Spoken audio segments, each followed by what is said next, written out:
Dr. Shaw here, and welcome to another episode on Teaching Humanity Remotely. Today I want to discuss how we overcome grief and how we allow ourselves to have the feelings that we have, because you can't get rid of them by suppressing them. You have to feel them. I'm a very strong believer of that.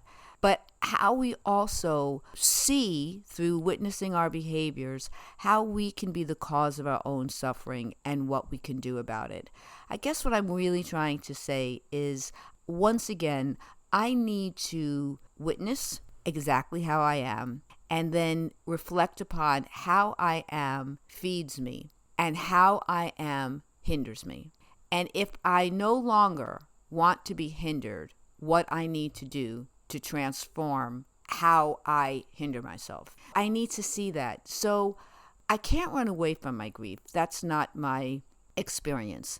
My experience is I need to feel it. I need to allow myself to feel it. And I also, one of the questions I have for myself is, what part of me, when I'm in that state of sadness or anger or any kind of negative emotion, what part of me continues that even though I no longer feel it serves me?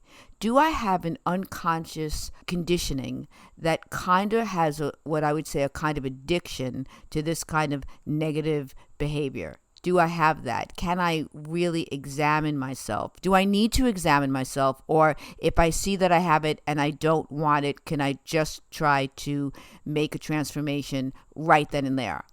Oh, I see that I'm getting sad again. This is something I do. Does it feed my soul? No. Okay, what do I do to change it? Before I go down that deep, dark hole, can I make a movement? Can I do a subtle adjustment, like maybe take a walk, maybe listen to a song, maybe write in a journal, maybe meditate, maybe bike ride, maybe lift weights, maybe do yoga, maybe just stop the thoughts? Can I do that?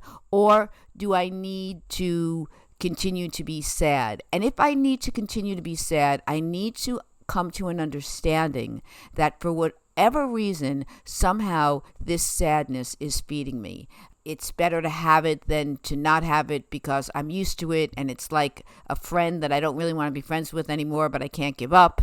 We need to understand why we stay stuck sometimes, and if we need to stay there, if we can move. So it has to do, I think, for myself, it has to do with how much is my wish to move forward or move in a different direction. How much do I have that wish? How aware am I of that wish when I'm stuck? When I'm stuck, do I still have the wish? Because I might come and see that when I'm stuck, I don't have the wish. When I'm stuck, even though I'm miserable, I'm kind of like enjoying the misery. It's a kind of unconscious addiction, or it makes me feel like I'm home and I can't give it up. And if that's the case, if I see that, what needs to happen there is I need to be gentle with myself. I need to say, today is just not the day that I am having the energy to fulfill my other wish, which is to transform out of this state. Today is the day where I'm getting off my diet and I'm not going to get back on it, and I'm just going to have to surrender to it. So it's really a matter of, it's not black or white. It's not always the same. Sometimes I could see myself starting to go to the dark side, and I can absolutely talk myself out of it. I can change my environment. I could do something different. I could feel so much better. And sometimes I can't. And I think we need to understand that when we can't, somehow that grief, that sadness, that depression, that anger is somehow feeding us. I can remember, and I'm sure I've said this before, that when I was working at my last experience working in the professional world, there was somebody that was very difficult for me to deal with. And a lot of my anger went to this person. And I remember saying to my partner, I wonder when I stop working if the anger will subside, or if I'll just be angry at someone else because somehow that anger is needed in me. And the interesting thing was, the anger subsided.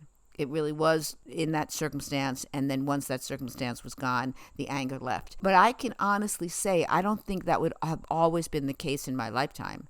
Because sometimes upon reflection, I could see that I used anger, and if it wasn't one thing, it would have been to another. So I'm just saying, it's like really self-observation is the key. And then we might see that in some cases we're completely stagnant and stuck, and then we have to make adjustments. What do we do with that? Can I do anything? Do I surrender? Can I make a gesture to move?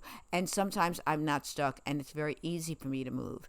And many times when we see the differences in us, when I can move and when I can't move, we somehow think it's up to us. Sometimes it's not up to us. Sometimes it could be external forces that I don't even understand. The moon is full. My cycle is such where I just don't have the energy, or I have an incredible energy and I can muster lots of transformations. So it's all, no matter what I find in my self-observation, there is a place for self-observation, because from that place I can behave accordingly.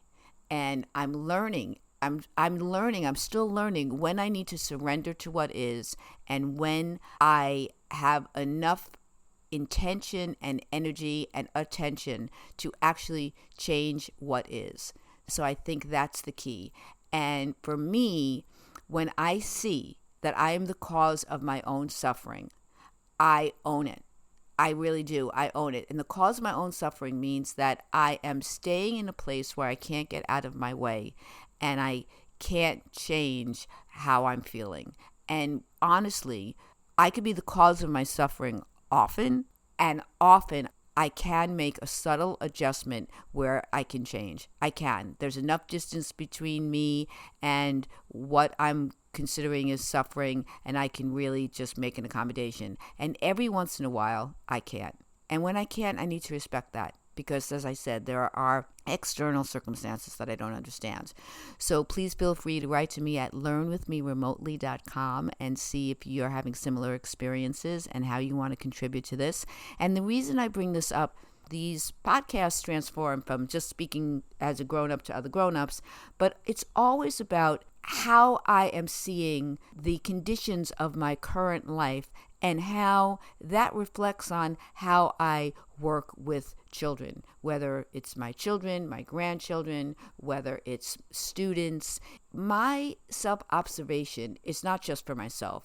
It's for me to figure out how I behave and how I am and the state of my being, so that I can make adjustments and accommodations so that I can be the most contributing in my life and have the most fulfilling life. So this all is always about how I am, how I behave, so that I can see what I want to model for children, what I don't want to model for children, what I want to discuss with children, what I don't want to discuss with children, so that I can be the best parent I can be, the best teacher I can be.